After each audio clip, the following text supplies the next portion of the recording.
Alors Pokémon Let's Go Pikachu, Evoli, faut-il y aller Alexis?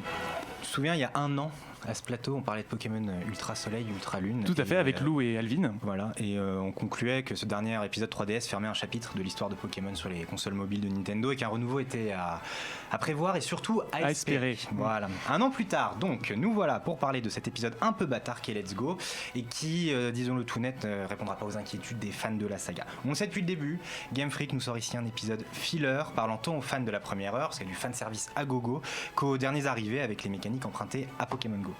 Si on savait à quoi s'attendre, les premières heures de jeu sont assez particulières. Particulières tout d'abord parce qu'enfin on joue à un jeu Pokémon sur sa télé et ça c'est un rêve de tout fan de Pokémon. Moi, le premier, j'étais comme un gosse dès que je voyais mon Pikachu à l'écran sur ma télé, ça c'est génial. Particulière ensuite car si ça ressemble à un jeu Pokémon, si ça sent le Pokémon et que ça sonne comme Pokémon, c'est pas vraiment un jeu Pokémon.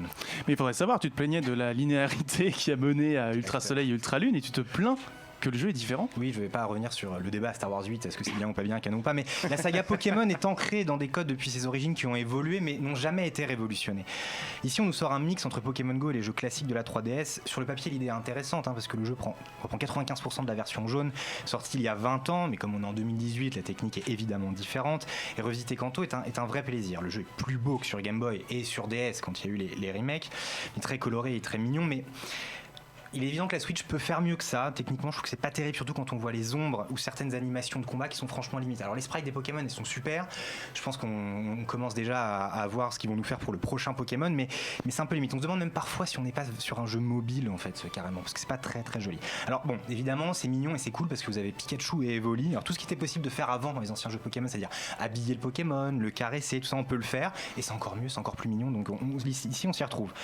Toutefois, comme je dis, on revient à Kanto. C'est la 3e fois qu'on revient à Kanto. Et ça crie le déjà vu à tous les étages. Tout est similaire. Le design, les villes, c'est les mêmes. Les personnages, c'est les mêmes. Les blagues, c'est les mêmes. Tout est pareil. Et donc, du coup, le jeu est mignon. Donc, c'est-à-dire qu'il est destiné aux enfants. Peut-être qu'il est un peu trop facile. Le jeu est accessible. D'accord. Le jeu est accessible et l'accessibilité n'est pas un gros mot, puisque les derniers opus de la saga, même sur 3DS, avaient mis l'accent sur l'accessibilité. Là, par contre, les mécaniques, la plupart des mécaniques de jeu sont simplifiées, parfois même à l'extrême. Vous pouvez transporter tous vos Pokémon avec vous, vous n'avez pas besoin de passer par un ordinateur pour les récupérer. Il y a des conditions d'entrée dans les arènes. En gros, si vous allez vous faire poutrer, le jeu ne vous laisse pas entrer dedans. Le gain d'expérience se fait via la capture. Il y a le multi-ex, on l'a de base dans le jeu. Tout est plus simple. Il n'y a plus, par exemple, les objets, ce genre de choses. Donc, en tant que débutant, si vous n'avez jamais joué à Pokémon, ça vous allez apprécier parce que le coup d'entrée est pas très très fort. Par contre, si vous avez aimé les autres jeux, ça va vous paraître un peu simpliste. Mais si vous venez de Pokémon Go, vous avez un jeu un peu comme Pokémon Go qui est scénarisé, vous avez une quête, il y a un sens dans cette quête, mais bon, c'est quand même pas très très dur et vous allez pouvoir traverser le jeu sans trop galérer. Je vais juste revenir, j'ai parlé de la capture. C'est le cœur du jeu, c'est la capture. C'est le principal moyen de gain d'expérience du titre.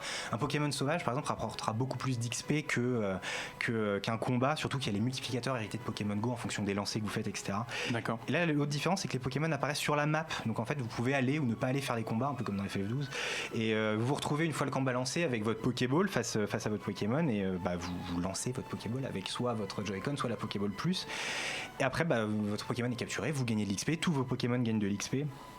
Vous pouvez, comme dans Pokémon Go, transférer le Pokémon au professeur ou le garder dans votre boîte. Et si vous le transférez, comme dans Pokémon Go, vous avez les bonbons qui vous permettent d'améliorer vos Pokémon, etc. Les mécaniques sont comme celles de Pokémon Go, c'est très efficace, mais c'est assez redondant en fait. Et le slogan « Attrapez-les tous », il aura rarement été aussi pertinent, mais également aussi épuisant. Là où précédemment la capture n'était qu'accessoire dans les autres jeux, puisqu'on se faisait son équipe et après on faisait battre les bestioles pour avoir les plus forts possibles, là c'est la capture qui est au cœur du gameplay, donc c'est vraiment un jeu de capture et non pas de combat. Et c'est vraiment la chose à retenir de cet épisode, c'est que c'est un jeu de capture et pas de combat, et c'est une différence de philosophie dans le gameplay qui est très très importante. Alors on mesure quand même la durée de vie d'un Pokémon à son post-game, et qu'est-ce que nous propose Pokémon Let's Go sur ce point? Les anciens opus mettaient l'accent sur deux aspects en post-game, la stratégie avec le breeding et la recherche du Pokémon parfait, de l'autre côté le shiny hunting. Ici je trouve que le jeu déçoit parce qu'en fait, je vais pas spoiler, mais vous capturez Mewtwo, vous attrapez les 150 bestioles, il y a des espèces d'experts, donc chaque Pokémon en fait a un expert et vous allez devoir le battre avec ce Pokémon là, c'est-à-dire qu'il y a un expert Chenipan, vous allez devoir battre l'expert Chenipan avec Chenipan. Pour moi c'est de la durée de vie artificielle parce que c'est vraiment pas très intéressant, on va trouver les légendaires, etc., mais on va tourner en rond. Et en fait ce qui est intéressant dans les autres opus, c'est vraiment comment faire pour avoir le Pokémon parfait, comme je le disais, et là vous faites des chaînes comme dans Pokémon XY, vous chaînez prenez un Rocool par exemple, et au bout de 10, 15, 20, 30 Rocool, vous avez plus de chances qu'il soit shiny et qu'il ait des meilleurs IV, donc des meilleurs stats, donc c'est-à-dire que ce sera un meilleur Pokémon pour le combat. Sauf que le problème, c'est que la stratégie, comme le jeu est très simplifié, dans Pokémon Let's Go, la stratégie ne sert à rien parce qu'il n'y aura jamais de scène compétitive.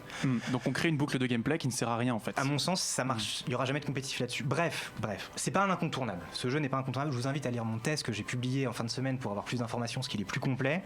Mais je vais dire la même chose que ce que j'ai dit l'année dernière en concluant sur Pokémon Ultra Lune et Ultra Soleil. Pour le raz-de-marée, rendez-vous l'année prochaine. Sauf que cette fois, je suis un peu plus impatient que l'année dernière. Évidemment, une année en plus, forcément. Voilà. Est-ce qu'on a des Pokémon au log autour de la table qui attendaient le jeu ou qui ont envie d'y jouer, ou même tout simplement qui se laisseraient tenter par Pokémon Let's Go pour y jouer peut-être? Oui, Cédric, je te vois. Moi j'avais une question, c'est par rapport est-ce que juste on peut pas penser que c'est plutôt une espèce de porte d'entrée pour le futur jeu qui arrivera l'année prochaine? Mais c'est à mon sens c'est même une porte d'entrée pour les développeurs. Ils se font la main sur Switch. Je pense qu'ils commencent à développer des assets qui ont été utilisés pour ce jeu-là, qui seront utilisés pour le prochain. Voilà. Et ça leur permet de gagner de l'argent, de faire venir des joueurs de Pokémon Go qui ont la Switch à Pokémon s'ils n'avaient pas forcément joué depuis très très longtemps à Pokémon. L'idée est pas mauvaise, mais c'est fondamentalement le jeu est pas très. Parce que globalement, moi j'aime bien Pokémon. Je suis pas ultra hypé par le jeu, mais je trouve ça ultra beau. Donc juste pour le visuellement, le fait de me refaire Pokémon jaune, mais avec des graphismes Full HD, ça me botte quoi. À ce compte-là, effectivement, attend la prochaine génération qui arrivera avec un Pokémon sérieux sur Switch. Effectivement, là, c'est un peu leur démo, genre, regardez comment est-ce qu'on a déjà modélisé les 150 premiers, ils sont jolis comme tout, les prochains, ça va déchirer. Le seul truc, c'est qu'il faut peut-être pas passer sous silence que la Pokéball Plus, elle coûte 50 balles, que c'est le seul moyen d'avoir Mew, et que ses statistiques sont aléatoires, pardon, merci.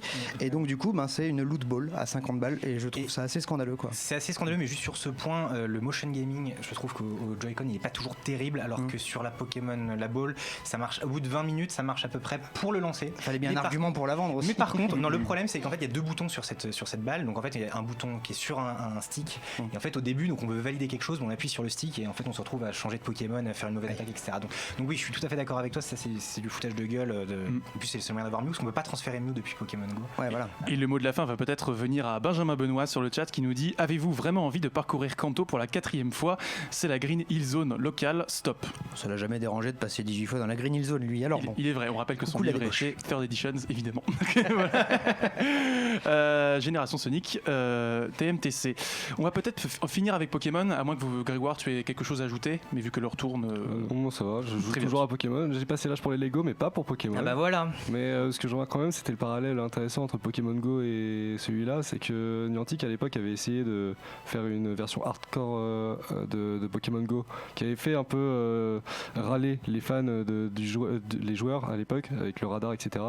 Et en fait ils ont vite bifurqué en rendant le jeu beaucoup plus facile, et là c'est ce que soulignait Alexis, c'est qu'il reste sur cette lancée et donc il prolonge un peu l'expérience Pokémon Go sur Switch, et ouais, c'est une transition vers ailleurs. Et en même temps, plus il y a de Pokémon, plus le jeu est long, donc plus il faut le rendre facile pour qu'il soit finissable, donc en même temps voilà, c'est toujours une équation difficile à régler.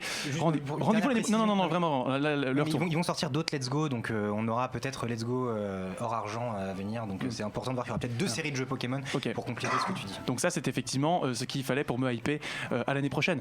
Jeux vidéo, BD, manga, séries et cinéma de genre. L'actu Pop & Geek, c'est dans Hyperlink, votre cocktail de bulles et de pixels, avec Karel et son équipe tous les dimanches à 16h, en direct sur VL.